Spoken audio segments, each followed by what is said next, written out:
Well, the Browns had a first-round draft pick last night. It was at number 6, then it became 27, and then it became 21.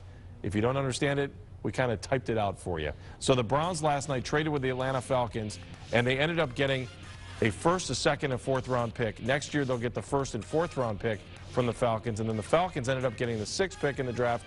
They got Julio Jones, who many Browns fans would have liked to have seen in a Browns uniform next year, maybe an impact player right away, and we'll see. With the Falcons, he could be a guy that is the missing piece to get them to the Super Bowl. But Reggie Rucker, I don't know that one player in Julio Jones would get the Browns to the Super Bowl. So how do you measure the trade last night? I measure the trade actually as pretty good for the Cleveland Browns and Cleveland Browns fans. You're right. Julio Jones and the Atlanta Falcons, that's a totally different thing than where the Cleveland Browns are today. The Cleveland Browns need personnel. They need inventory. They need an option in terms of who's going to play what position and depth and all of those things. And the only way you get that, Andy, is by trading down to someone who needs to get up. And in that situation, they were able to make Atlanta pay very heavily. Now, I don't quite understand why the move from 27 to 21 with Kansas City to pick up Phil Taylor, because the question is, wouldn't Phil Taylor still have been there at 27? Because if he would have been, and I think he would have been, you could have kept the 3rd-round pick that you gave to Kansas City. The one thing that I'll say between the 27 and 21 was the Philadelphia Eagles.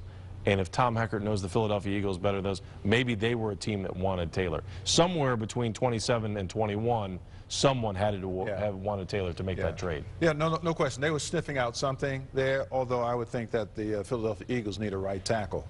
Right. And I think they did pick a right tackle. So you know, sometimes these things, that, you know, it's not a perfect world. It does not always work in the best interest.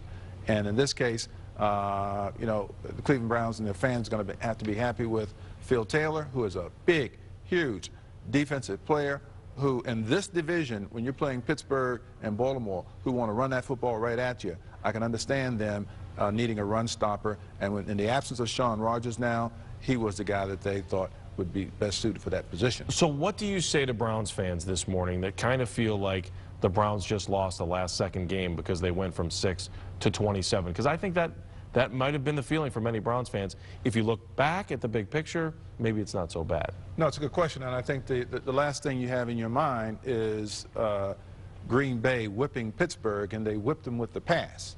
And if this is a West Coast offense and it features the pass, where are the threats offensively that would give you the chance to do to Pittsburgh and Baltimore what Green Bay did? So we got more draft picks to come. I mean, you can get some very good football players in the 2nd round. Cleveland Browns have 2 second-round picks. And, I mean, I'll tell you, I'll be shocked if those picks aren't playmakers. Just like Brian Rubisky and Mohamed Massaquoi the last time we went through this? Yeah. Well, these players could be a little bit different. These should be run-after-catch football players. And then that means that they may not be as big as Massaquoi and Rubisky. They need to be more agile and lithe, and when they have the football in their hands, they have the ability to break tackles and take it all the way. It sounds like Dane Sansenbacher to me, but I don't know that that's what I think. I'm not at all opposed to giving Sansenbacher a shot here, but I don't think he's coming in the 2nd round. No, I don't think so either. But you described a guy just like that. So, all right, Reggie, we're going to talk much more about this. Don't forget, tomorrow night at 11:35, Reggie will be here, and the whole crew will be here as well. We're going to break down the entire draft, a full half-hour special of the NFL Draft 2011.